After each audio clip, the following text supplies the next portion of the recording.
Nursing পড়ুয়াদের পঠন পাঠনের একটি অন্যতম অঙ্গ হল শপথ গ্রহণ। সোমবার আগরতলা গভর্নমেন্ট নার্সিং কলেজে দ্বিতীয় বর্ষের বিএসসি নার্সিং পড়ুয়াদের শপথ গ্রহণ অনুষ্ঠান অনুষ্ঠিত হয়।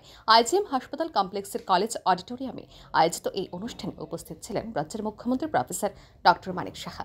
এই অনুষ্ঠানে বক্তব্য রাখতে গিয়ে রাজ্যের স্বাস্থ্য ব্যবস্থার বিভিন্ন দিকগুলি তুলে ধরেন মুখ্যমন্ত্রী বলেন, স্বাস্থ্য ব্যবস্থাকে আরও সুদৃঢ় করার চেষ্টা চলছে। এই ক্ষেত্রে চিকিৎসক এবং নার্সরাও একটা গুরুত্বপূর্ণ অংশ।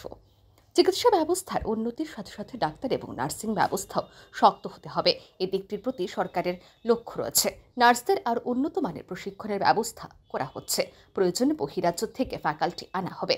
মুখ্যমন্ত্রী জানান, একটা সময়ে রাজ্যের মেডিকেলের জন্য 5 থেকে 7টি সিট ছিল। বর্তমানে মেডিকেলের আসন সংখ্যা বৃদ্ধি পেয়েছে 400টি।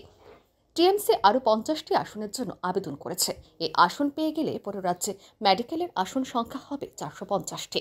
তিনি জানান, স্বাস্থ্য ব্যবস্থার মাপকাঠিতে প্রতি 1000 জনে একজন করে চিকিৎসক প্রয়োজন। সংশ্লিষ্ট দিকটিতে রাজ্য এখনও খামতি রয়েছে। তিনি জানান, চিকিৎসকদের পাশাপাশি স্বাস্থ্যকর্মীও প্রয়োজন। একই সাথে প্রয়োজন স্বাস্থ্যকর্মীদের স্ট্যান্ডার্ডাইজেশনও। আমরা কি করি, মা বাবা যখন ছেলে মেয়েদের আমরা যেটা না পাই, আমরা নেক্সট জেনারেশনকে সেটা দেওয়ার চেষ্টা করি। আমরা জানি, আমরা একটা বিএসসি নার্সিং সিটের জন্য আমাদের যারা কলিগরা ছিল বাইরে যেত, আমরা তাকিয়ে দেখতাম বিএসসি নার্সিং এর চান্স হয়েছে, বিরাট ব্যাপার। আর আজকে এতগুলো সিট, এখানে প্রায় 50 সিট আমরা শুরু করলাম। ডেন্টালে একটা সিট ছিল, মেডিকেলে 5টা সিট ছিল, 7টা সিট ছিল, এরকম। সেই জায়গায় আজকে এখানে 400 MBBS সিট আমরা তৈরি করতে পেরেছি।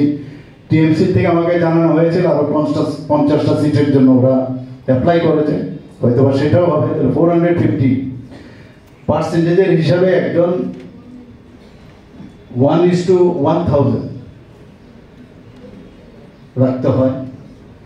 তো সেই জায়গার মধ্যে এখনো কিন্তু আমাদের খামতি আছে। তো কাজে যত মেডিকেল স্টুডেন্ট বেরোবে, পাশাপাশি যে আমাদের এই ধরনের নার্সিং ইনস্টিটিউট থাকাতে আজকে বিএসসি নার্সিং, এমএসসি নার্সিং এগুলো হবে, এবং যারা অন্যান্য যারা এই স্বাস্থ্যের সাথে যুক্ত আছে তাদেরও আমাদের দরকার, এবং তাদের স্ট্যান্ডার্ডাইজেশনও বিশেষ করে দরকার। সেই কাজটা আমরা করছি।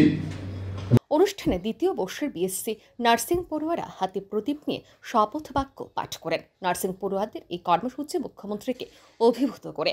তিনি পড়ুয়াদের উদ্দেশ্যে জানান, শপথ বাক্যের প্রতিটি শব্দ তাদের অক্ষরে অক্ষরে পালন করতে হবে। Bureau report, RE news.